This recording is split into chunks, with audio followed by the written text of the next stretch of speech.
very much. You're welcome. Thank you, Michael. Welcome to the great Iowa State University. How's everybody? Doing all right? Good.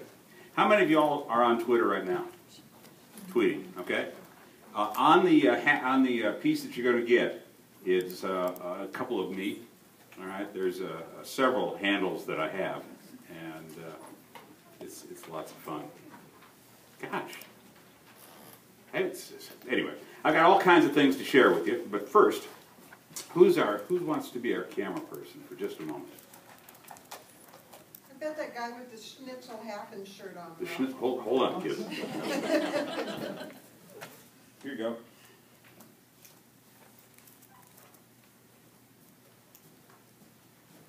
Folks on live stream are going, where'd he go, man?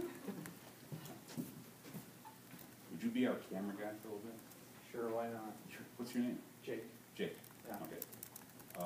And these are people here at the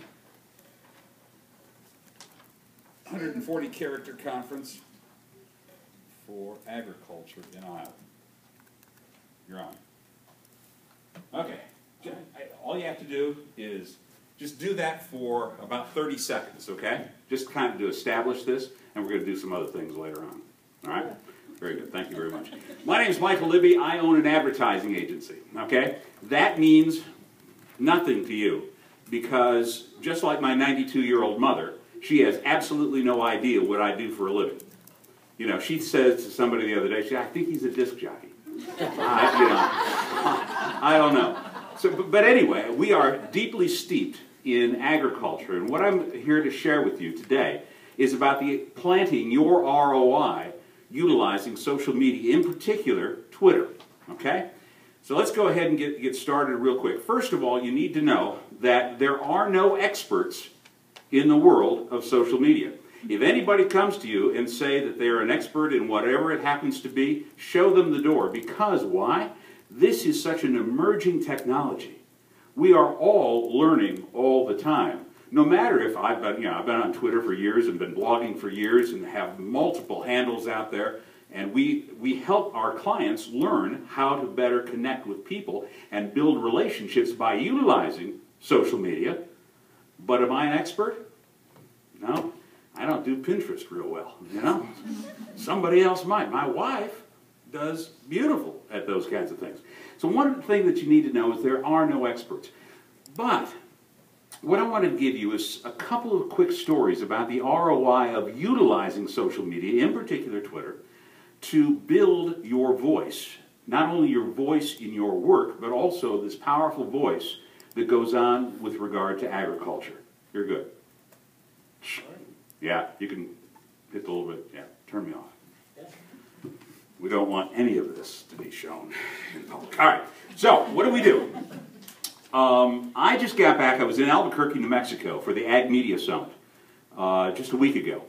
And 600 people who are dedicated to agriculture and letting individuals who are in agriculture know about what it is that we do, how we produce things. We're all there and we were talking to ourselves. Not bad. Agriculture has a tendency to talk to ourselves. And I think, Val, you just said it earlier, you know, that is one of the things that we tend to do. If we just talk about food and fiber, we're talking about to other people with food and fiber. You know, less than 1% of us are engaged in agricultural production. 1% of the total population in the United States. That's huge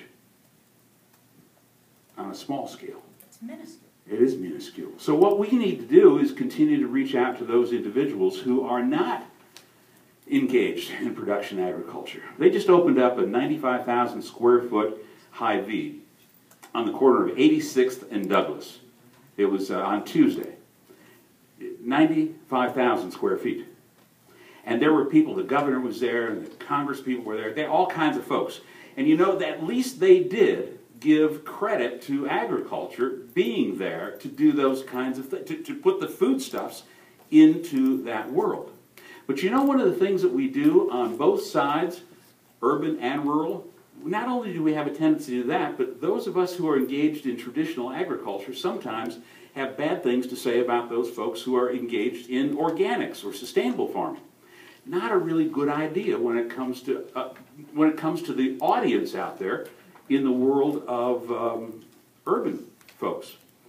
I was with Secretary of Agriculture Tom Vilsack last night, and what we were doing, there was a town hall meeting at the cattle barn at the Iowa State Fair. Anybody, y'all been? How many been? Are the rest of you going? Come on. Anyway, so Secretary of Agriculture Vilsack was talking about these very things: the drought, and the conditions that we're having, the farm bill that's been stalled in Congress now for forever, and he said, you know, and that's so bad for all of us. And he was talking about how many commodity groups are kind of fighting amongst themselves, and that doesn't look good to those non-farm state people out there that really hold the power. Because guess what?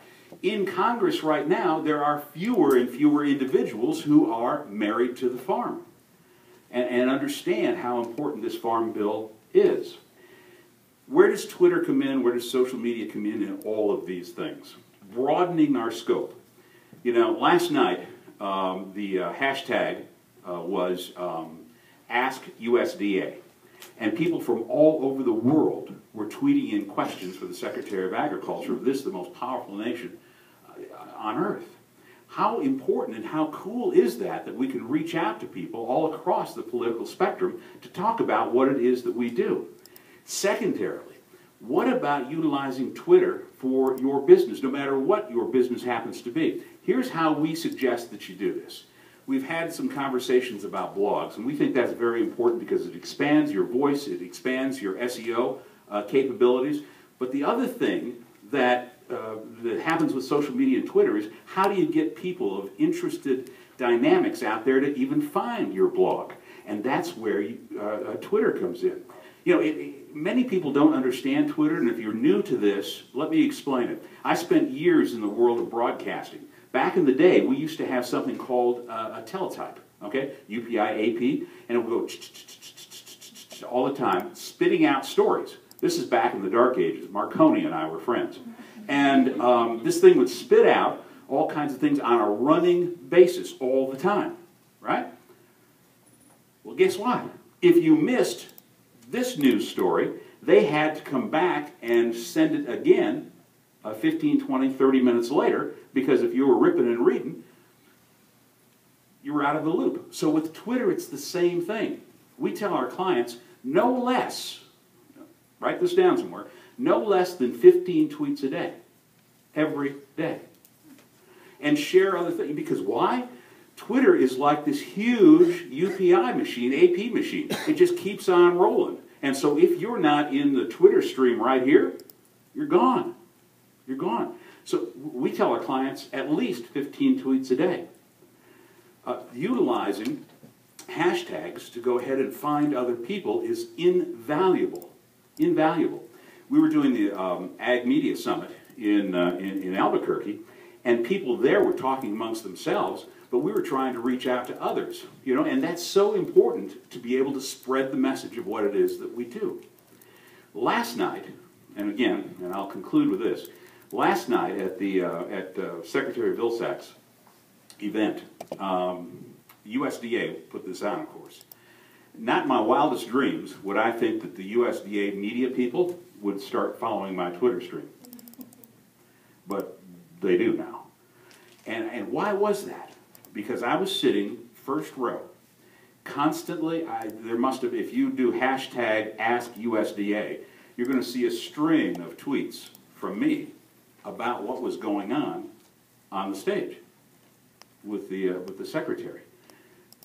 Consistency, interest, highly intelligent conversation really does matter when you're utilizing 140 characters. Timely, consistent, and try to be nice. The sheet that I gave to you has got all kinds. I think there's 10 things that you can do with regard to Twitter. Hopefully that'll be of some help to you. If it is, that's way cool. You can send me a tweet. It's also Follow Friday, kids, so we're going to be mentioning you guys as well. Thank you very, very much. I hope this has been somewhat helpful to you. Take care.